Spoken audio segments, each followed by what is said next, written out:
I wanted to do an update video on the progress with the 65 AC30.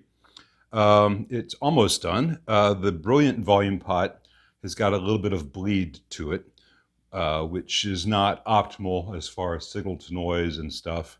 Um, and it's just, his owner's preference. He could live with the slightly defective original pot, but he chose to have me replace it, so it's going to get changed out, and the original will go back with the amp in case he ever sells it to a collector.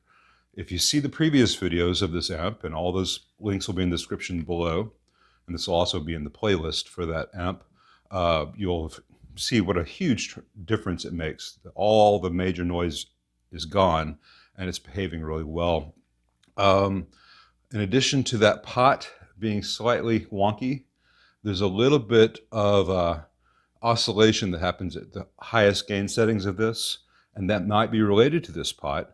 I will find out, but I'm going to change that volume pot and then track down the source of that oscillation. Could be a lead dress, could be a bad solder joint, factory, most likely, because I was very careful in what I did. Or it could be a component capacitor that's microphonic. The capacitors in that channel are all stock, but you have to get an amp to this point before you can hear what is left to be done. You got to peel all the bad layers of the onion off to find any remaining little spots. So I'm going to do some playing tests on all the channels with the Les Paul and the Strat. Just kind of give the AC30 overview. And on some things on the normal channel, I'm going to compare to the Excalibur 15 normal channel to show what the differences are and why I made them different. But let's start off with the top boost channel, the Brilliant channel. There's not going to be a lot of talking in this.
right there, you can hear that on the normal channel of the 65, with the total 65 spec, it's very boomy in the low end, and the highs are not really present until you turn up more on the normal volume. I've got the cut all the way at the max bright settings. So neck on a Gibson.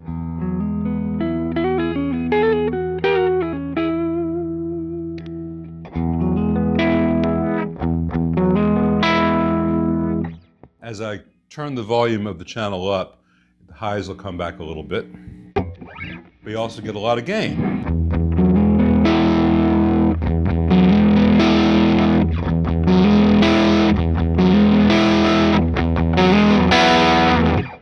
I'm going to cut in a demonstration of the same settings on the normal channel of the Excalibur 15, which still has full low end, but not as boomy and muddy. It doesn't go down to 3 hertz. It goes down to about 36 hertz.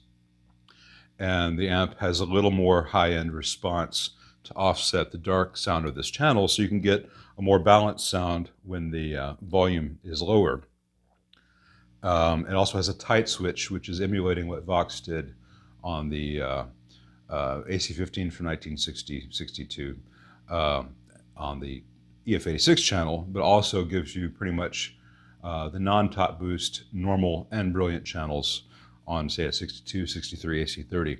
Now, when you hear the comparison between these two amps, it's not apples to apples.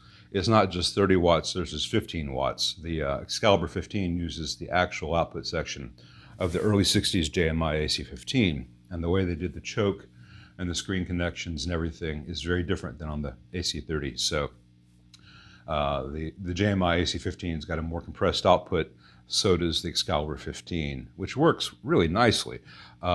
It's not going to be just the same amp 3 dB quieter, but it's not that much quieter for 15 watts. Anyway, let's play through this a bit more. I'll cut in that other video.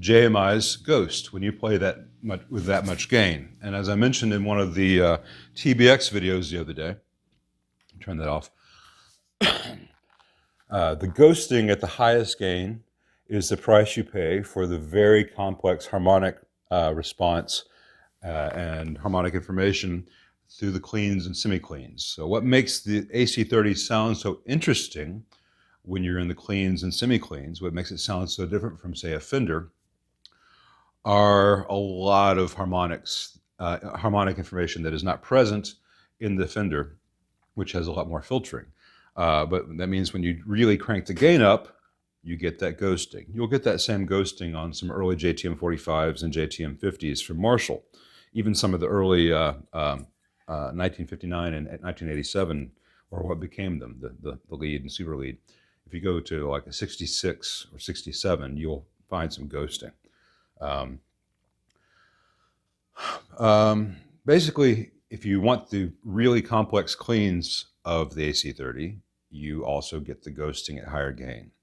And as I said in that previous video, if you are just really chasing the Brian May thing, he had all his amps worked on after maybe the second album, and they have different filtering and they don't ghost, but they do not have a top boost channel. They do not have the vibrato channel. He's not using it for the, quote, great Vox cleans.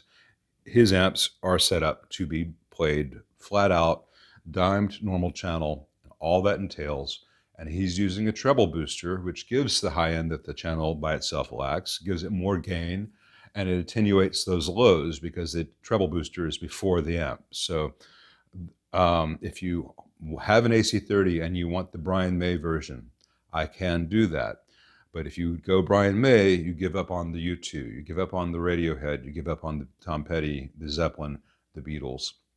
So it is what it is. And the dirty secret is if you have this amp and you set it there, that's your sound, and you use an overdrive pedal, you can get raging stuff without the ghosting, because the ghosting is the output section working its hardest. And when this is turned down, the output section won't be working as hard, even if you're using a pedal which gives it all that grit. So you have to make an educated choice as a player. That said, while almost everyone I know loves Brian May, there aren't that many people trying to get that sound. If you are in a Queen tribute band, though, I can do the thing for you. I won't do it to a 65. Let's keep all the originals original, but I can make a reissue sound like his amps. Anyway, that's enough yapping. Let's do some Strat stuff. All right, so we're the same settings we had for the Les Paul. 10 o'clock on the normal channel, cut control all the way counterclockwise, so the most high end. And it's a good sound. It's a little too warm to me. I think for maybe a Telecaster, it's ideal. It just needed a little bit less attenuation, even with this on 10. 10 is 0. It's backwards anyway.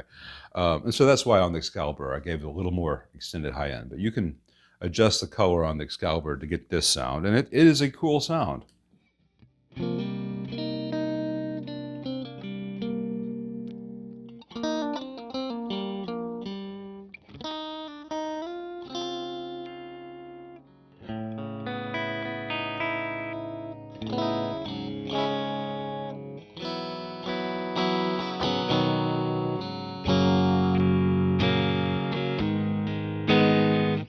And again, as you turn this channel up, you do get more high end. It's just how potentiometers work. So let's go to about 2 o'clock. It'll still be clean if you want it to be.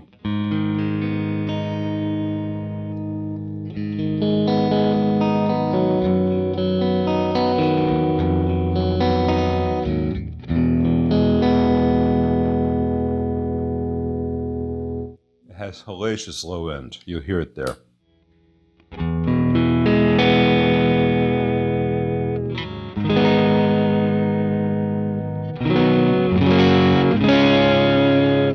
And that full low end is great. The issue is that there is stuff 3 octaves below that that's getting amplified as well. And it just makes it a little bit muddy if the gain goes any higher than this.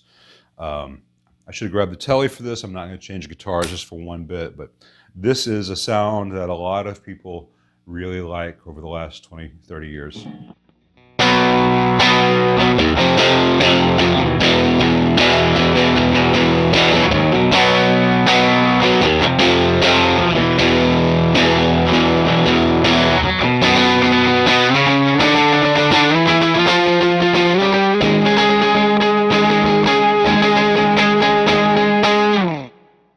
I'm not going to keep going because I just don't have the chops.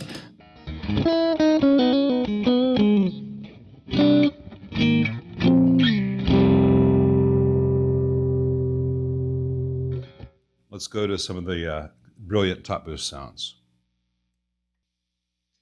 Let's see if I can dial this in.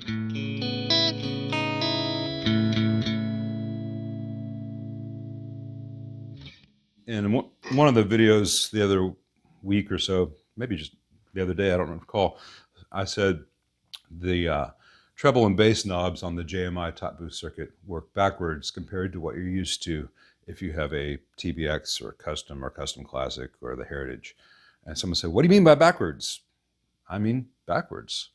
So less bass, more bass, less treble, more treble. And so on a Custom Classic or Custom or TBX or Heritage, the sweet spot's typically around 2 o'clock. And that is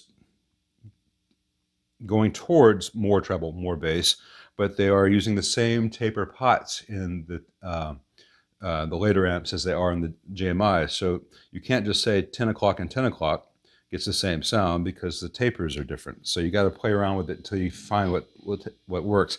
This will take your head off.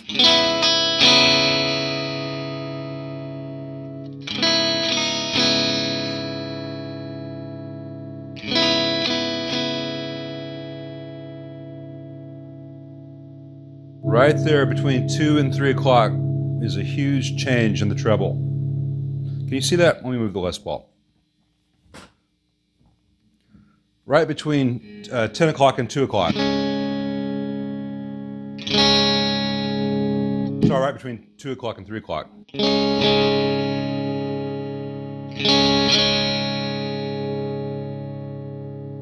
And while the bass kind of at some point becomes on-off,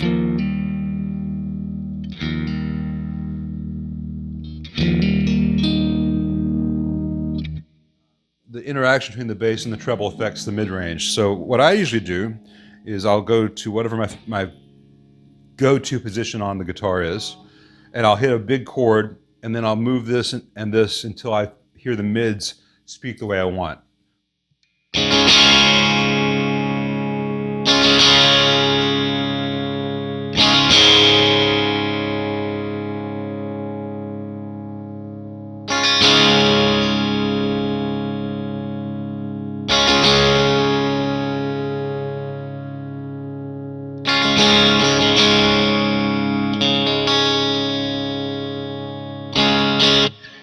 There the mids are reacting where I want. And I want just a little more sparkle, so I'll just turn the cut down just the slightest bit.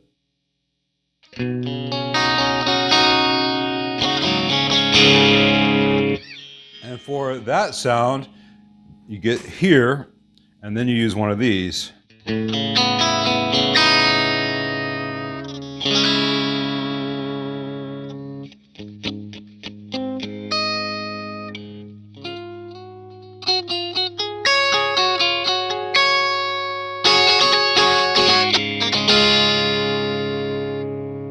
Anyway, that's that trick. There's all the delays and preamps and stuff, and you have to wear a beanie. But other than that, but the amp is not just that.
These amps are a lot of fun.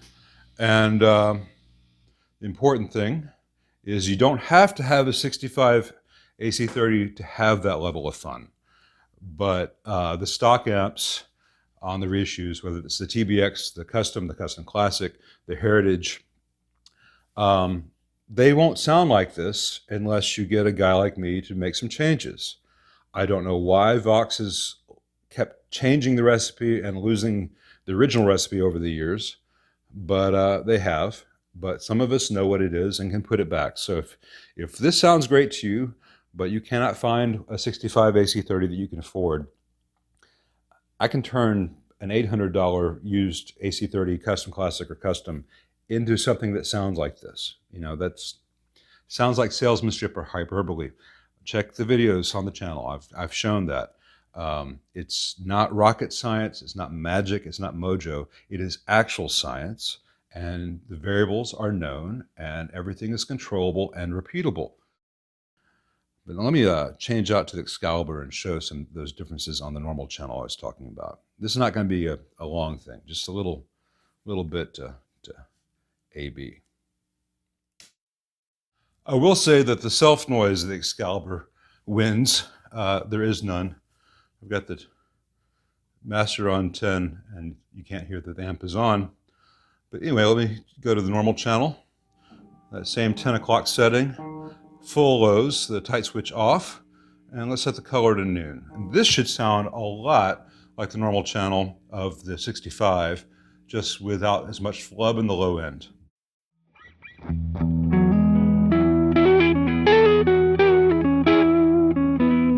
me turn the gain down just a little bit. This amp's got a little more oomph.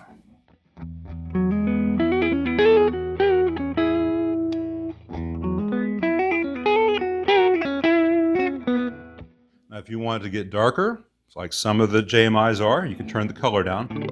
I'll move this Strat so you can see the color knob.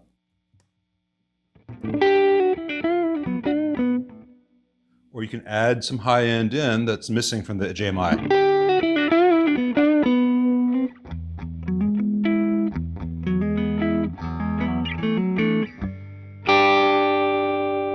And you can also go to the tight if you want to get even less low end.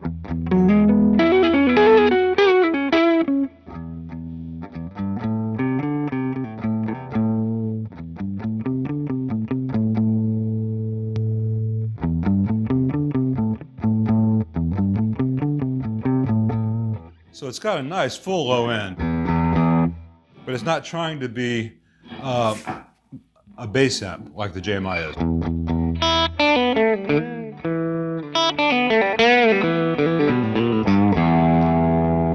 You turn it up, it'll do this same snarl thing.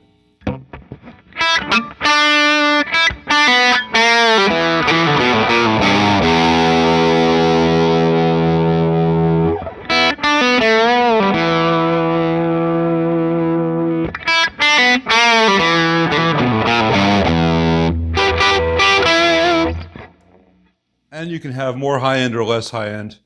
The JMI, you can either say, I'm going to do this as if it were the JMI, no blanket or a little blanket, fully blanketed. This one's backwards. This one is clockwise is brighter, which I find most players will enjoy more.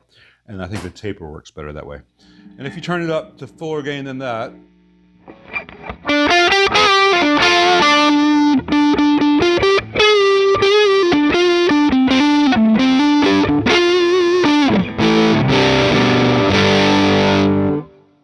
very minor ghosting. It has the same filtering levels as the originals.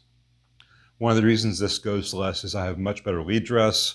All the filter capacitors for each stage are right there at the stage that they're filtering. It's just a smarter way to do it, in my opinion. And on this one, you also get the F86 channel, which is just raunchy.